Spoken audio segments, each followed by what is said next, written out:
war, wage a war, wage a war. It ain't no friend to me. Wage a war, wage a war, wage a war, wage a war against mediocrity. It ain't no friend to me. Wage a war, wage a war, wage a war, wage a war against mediocrity. It ain't no friend to me.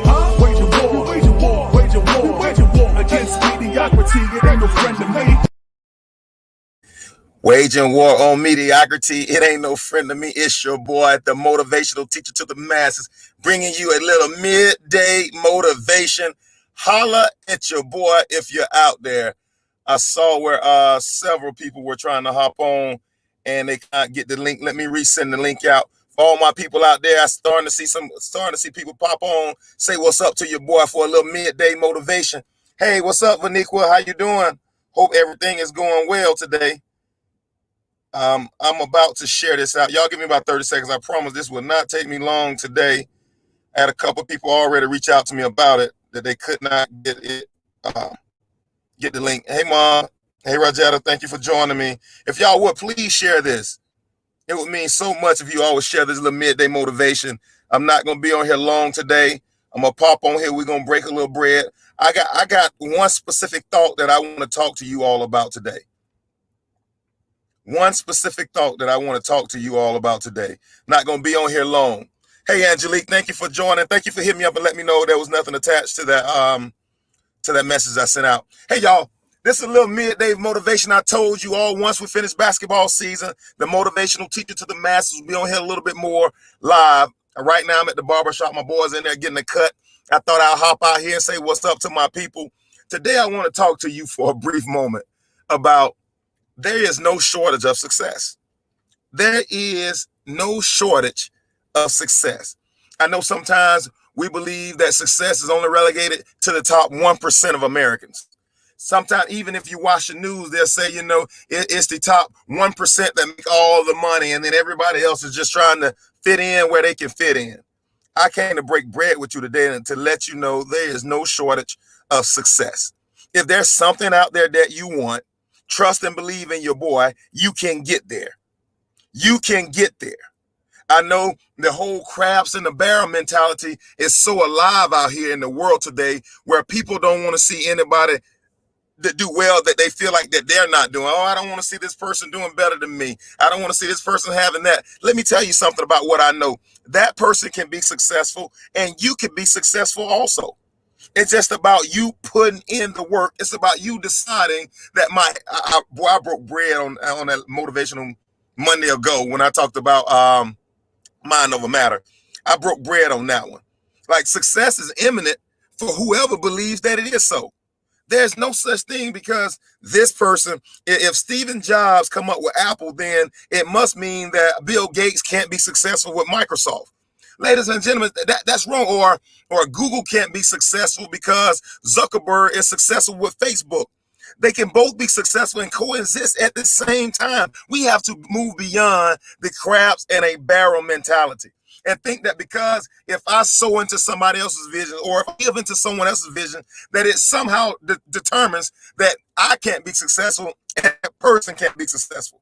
We got to change that, man. And it's so prevalent in the African-American community where we believe that there's only so much room for a black people to be at the top, or for somebody of my statue, size, caliber to be at, what's up, Keith, to be at the top, that we hate against everybody else that has the same goals and has the same dream, instead of us working together to see how can we band together so both of us can be successful. We got to change this mentality, ladies and gentlemen. I'm here today to help you understand that your success, it doesn't depend on what somebody is doing outside of you. Hey, I would say to you, just like Carrie just had a very good event. I saw Angelique was at the event.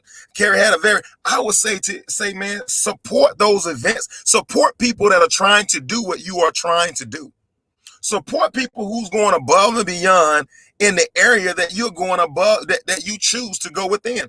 I was talking to one of my mentors the other day, and I was telling mentors, like, on my secular job, y'all know I coach 5,000 hours a year. Part of that was on my secular job. And I was telling my mentor that a situation that occurred with me. is, they're only, if you look at the workforce and the position that I hold in my company, out of 260 people, there are only 13 African Americans that look like me that hold one of those leadership positions. And so I wanted to create something where all the people that look like me could get together, share ideas, so we can all grow and expand together. And that was my goal. But it was so difficult to try to get everybody together because somebody thought they had an advantage and they didn't want to share their information with somebody else that they thought they were giving an advantage to. I'm saying, man, the more we work together, the higher we can go as a group of individuals. That it doesn't mean, like it's too many of us that believe that if I tell you my idea or if you give me your idea, then we're gonna both be working the same thing, and it doesn't really goes to credit in either one of our accounts because it's the same thing. And see, I think completely different. I think if Angelique has an idea and Vanico has an idea and we share ideas, from those two ideas comes a better idea that we can execute together. It's not about either or, it's about substance. I just broke bread right there. It's not just about me, it's about substance. It's about how many people we're all people leaders. How can we be better for the people that we lead? Yeah, man, I'm telling you, if we can ever change our model of what we believe success is, we can change the results that we're getting in our life like ASAP. ASAP. We have to walk away from the crabs in the barrel. I know somebody need to put that out there. We have to walk away from that syndrome. And there's so many people that are so selfish and self-serving that if they'd rather keep themselves down than to help you get up. By helping you get up, it also helped their lot in life improve. But so many people be willing to say, well, you know what? If I can't do it, I ain't gonna help anybody else do it. Man, it's crazy. Like, it's mere mortals think so crazy. What if Tyler Perry said, man, I'm just gonna make my million. That's all I'm going to do. Tyler Perry has created more millionaires in the last 5 to 7 years than just about any actor in that sector has. But what if he just said, I'm just gonna get my deal off the ground. I'm just gonna run my play. It's all about me and Tyler Perry. Forget the Browns. Forget the Mans. Get all the people tapped into him, man. There will be so many people that will be lacking because Tyler Perry had that crab in the barrel syndrome. And, or what if, like, the one thing I love about comedians, I think because the Chitlin circuit, and I think because comedians work so hard to get to the top, that they don't mind reaching back, pulling somebody else in the spotlight. Like, I love hearing Tiffany Haddish tell her story about how Kevin Hart pulled her into the scene. Or I love hearing Lil Rel tell his story about how without Kevin Hart, he wouldn't be where he was today. Or I love hearing the story about Hustle Man telling the story without Martin letting him eat from his plate. He's not the comedian that he is today. That's how we create impact, ladies and gentlemen. It's always about who can I help improve? Who can I add value to? It's not just about me getting to the top, or me driving my Bentley, or me living in my 10,000 square foot house, or about me having a 7-figure bank account. Trust me on this. All these things will be added unto you as we start to develop the right type of mindset as it relates to success. Success is not an end of one. I just broke bread. Success can never be an end of one. If your dream is only big enough for you, then I must tell you it is too small. Success can never be an end. I'm a lone ranger. Even the Lone Ranger wasn't a Lone Ranger. He had Tonto. So how is it that we've developed this mindset that I got to go at it alone? Ladies and gentlemen, we are a family. We're all seeking the same thing. We're better together than we are apart. The sum of all the parts are stronger than the individual pieces. We got to start demanding more from ourselves, demanding more from each other. Man, the moment we start getting that, that's when, as a kingdom people, it's the place where we begin to change the world. If you're only concerned about your own little corner, your own little lot in life, then I'm telling you, man, you've missed the mark. I gotta break bread. If you're only worried about your corner or your own lot in life, or you and just me in my house, and that's the problem that the Syrophoenician woman had when it came with the cruise of oil. That's the problem. She was only, we gonna eat our cake and we gonna die. The problem she had was she was only concerned about her own house. The moment she got outside of herself, and the prophet said, "Hey man, make one for me, and I promise you, you'll never go oilless again." It's the moment when she expanded her mindset to go beyond her and her children. Was the moment her cruise oil got filled so much that she started a business from it.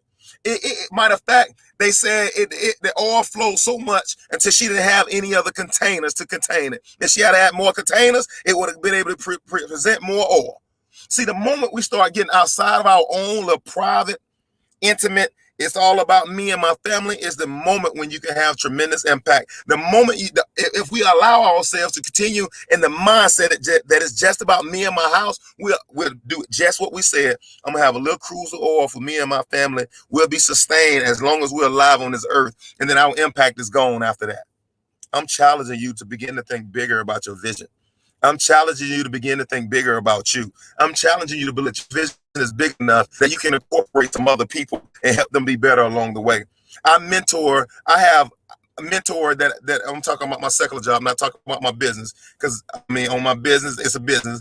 On my secular job, I mentor 6 people. I mentor 6 people. And it's my goal, if I'm successful, if each one of those people move up faster than I did in this company. That looks like success to me. If I can transfer all the knowledge that I've gained in my path to creating success in the business world, in the secular world, in the workplace, if I can give that to these young people or to these people who I'm mentoring, and they can do it faster, more agile, quicker than me, then that says that I've made some impact. Now they have to do the work. I'm not judging my information or my impact just solely on what I tell them, but I'm judging it based on them being able to implement the information that I give them to make that information active and living. And I'm challenging you to start to see yourself in the same limelight, to see yourself as one. Not only am I the future DON, but I create DONs. I just broke bread. Not only am I the artist, but I create other artists. Not only do I run a nonprofit organization where I give shoes out to kids, but I show other people how to run nonprofit organizations to where they get to where they can do the passion in their life. Let's not only define ourselves with how we see ourselves, but we are, but like Master Splinter to the Ninja Turtles.